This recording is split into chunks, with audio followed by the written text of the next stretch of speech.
Good morning, everybody. It's Teepa with Matthew for Time with Teepa. And we got a question in today, or we got it in a while back. So, Matthew, tell us a little bit about the question because we talked about it before we came online here.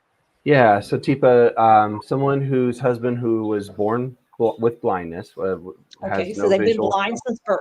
Yep. blind since birth, 75 years now, and has a diagnosis of Alzheimer's. Okay. And she's really curious about how can we approach to be supportive now when she knows and she hears us talk about that visuals are really important when supporting somebody Correct. who's living with brain Yeah. cancer. So we know that we talk primarily about the three senses that most humans use as their core senses when they're around other humans, which is visual cues about what the other human is up to, verbal cues, words that help us understand what we're doing, what the meaning is, what the intent behind things are, and then physical, touching or moving kinds of things. And so, if somebody has been without sight their whole life, they have formed a really different pattern of how they take in data. So, they're definitely heightening their awareness of audio in ways that most of us with sight don't bother to get super good at because we have vision to notice things. So, they will be noticing things in a way that's a little more intense if they don't have changes in hearing that accompany most of us who have aging. So, what that means is they may very well keep more of that organized where in space is the voice coming from. And even if that's a challenge, one of the things that in my experience I've seen people be super still good at is distant to near. But it also means I don't want to put people who are blind in busy environments with lots of background noise because it means they're going to have to work super hard and they don't have any visual cues to help them out. It also means as soon as the person gives me permission, I would like to get into a supportive stance. And if they're comfortable with me, hand under hand support, or body can't contact, either with the shoulder, on the forearm, or maybe along the thigh, where we're sitting in connection, so they always know where I'm at. And then we could do use a lot more guided left, right. Early on, I might use language. Later on, I'll use movement. But I'm going to demo. So I'm going to take out my vision. And Matthew, your job is to figure out when you think I am probably within arm's reach of you. Like right now, I am just, if we were sitting with each other, I am close enough to my computer that I would be able to, and you're sitting about typical distance from your computer, that I could reach out and put my hand on your shoulder, Okay. just maybe barely. I mean, it would be close, but I mean, we're there. We're within 6 feet, probably Okay. within 4. Okay. So now I'm going to back away, but I'm going to take off the visual so you can't see me. Okay. So you're going to disappear. Okay. Got it. I Oh, am. yeah. Okay. There Well, we go. somebody's there, but ignore that. Okay, Yeah. you ready? Yeah. So Yeah. I'm going to move away from you, and you will be able to, I hope, to tell that I've moved away. And Oh, I'm yeah. going to go knock, knock, Matthew. Yeah. Hey, it's Teepa. I wanted to check in with you and make sure that you're feeling like you've got an idea whether or not I'm present for you or not. Okay. So right there, right now, I can tell that you're probably about as close to me as you could touch my shoulder. Yeah. There Yeah. you go. And the echo, I think the very first thing I picked up a little bit, Teepa, as you Mhm. walked away, was a little more echo that gave me Ah, some of that distance piece. But as soon as that disappeared, that's what told me, okay, she must be close enough to touch me in this moment. cool. And so, what we do when somebody is living without vision is start to use our voice. Now, I'm not giving vital information. The only info I did while I was still, which is knock, knock, Matthew. That said, I'm here and I want you. So, I was giving a specific Matthew. And Matthew is that uptick of I'm here. Do I have permission to engage with you? And then I was coming, it's just sort of whatever I'm saying. It has no value. I am not saying it's about time for us to go to lunch. I'm just saying, Matthew, hey, yeah, so you're here, me too. Yeah. I'm just giving you sound to know that I'm traveling. So you know approximately when I've arrived. Now, this is where it does get super important that we get skillful, in my mind, at creating that 90-degree corner with our bodies, and yet keep my voice directed specifically toward you. Super important that I have a non-dominant hand and I am on your preferred side. I will lay my open, flat palm, no fingertips, palm at your kneecap, right at that tendon between your thigh and your kneecap, right on that tendon at the very top of the knee, and give some downward pressure with that near arm. And then I'm going to take my other hand and lay it across my hand and see if your hand comes out, or I might, if your hand is down there, I might say, hey, Matthew, it's Teepa.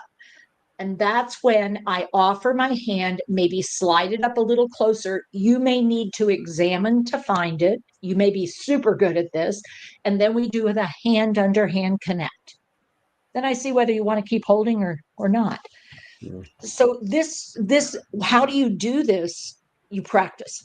You have to get super good at finding the right moments for this. But what I want to be careful of is I don't come in, get close and go, let's try it. Hey, Matthew? Yeah. Teepa. Oh. Yeah, I mean, and even not in that situation, even without the visual, when I hear you far away, I got that echo. And now suddenly you are really close to me and I can tell you're close to me. It's very surprising. Yeah, like, whoa, wait a minute, hold on. I didn't realize you were coming in that fast. Yeah. And this is where if I stand at the door and send a message, oh, let me try that. Let's see how that goes for you. Hey, Matthew, I'm wondering whether you're going to want sandwiches for lunch or would you rather have soup? Because I can fix either one. Huh? Matthew, do you want soup or sandwich? Wait, what? Wait, what? For Matthew, what? Do you want soup? Wow. Yeah. No. That. Yeah. Yeah. Well, and I think Teepa. I think again that biggest piece is the skills that I've developed. If I was born without my vision, if I wasn't unable to use my visual recognition, in this case, and even if there was some discrepancies over life, I feel like I could still tell where you're at in one place and then suddenly that you're somewhere totally different. Yeah, or you may hear these footsteps coming in and then suddenly out of nowhere, super sandwich. It's like, Whoa, why are you yelling at me?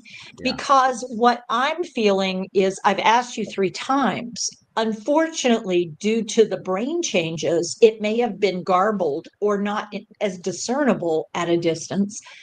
And now, because you're busy trying to process, who is it? What do they want? What did she say? And so when I come in and I yell, which I don't intend to, it's just that habit of trying to get someone's attention. So that's the start. Now, I'm going to pause here because there's much more we could and should be doing. That's just kicking it off. So what's special about not having vision? I have not got the memory problems. I've got to remember without vision, I'm relying on systems of audio processing that may or may not be fractured. So I'll have to check that out. I'm relying on the ability of someone to feel like I'm friendly, I'm connecting, I'm doing something that's helpful.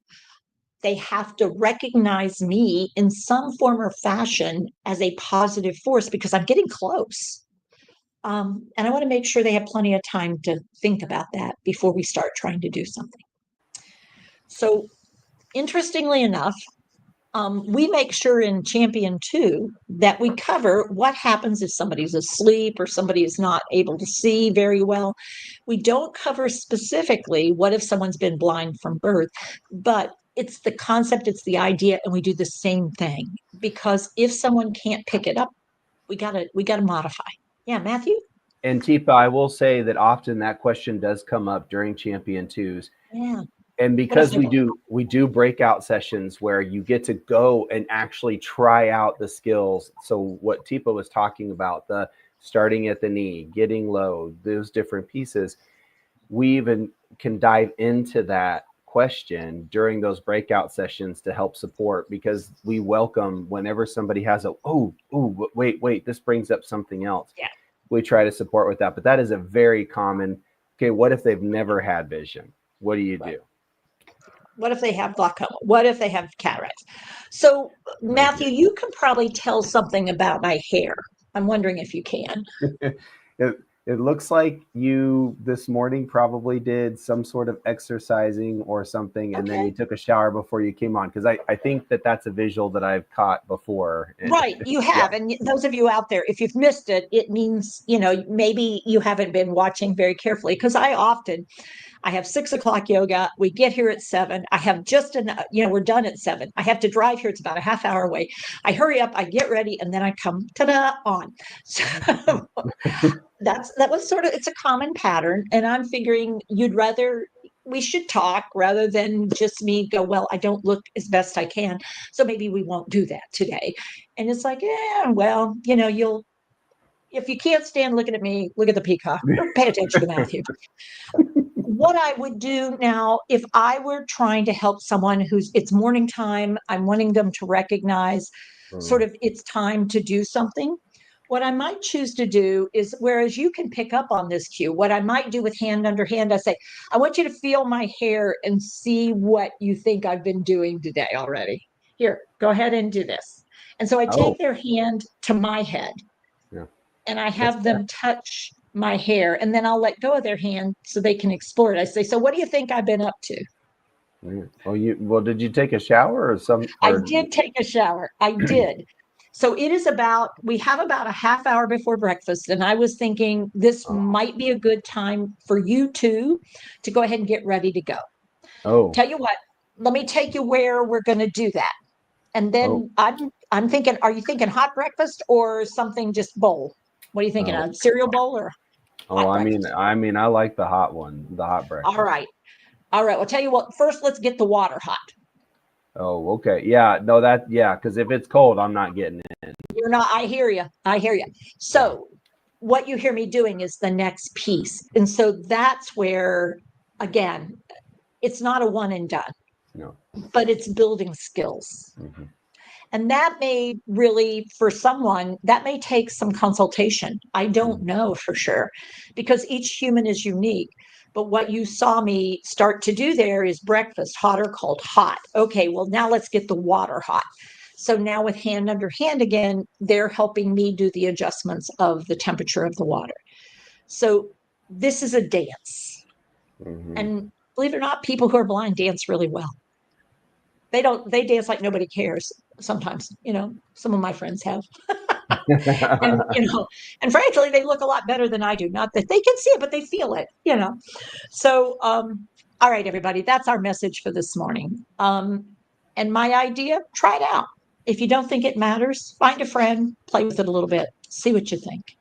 Because there's nothing like experience to help us appreciate another person's perspective and point of view. Take care with your care. Take care of yourselves. See you again soon. Bye all. Thanks, Teepa. Bye, everybody.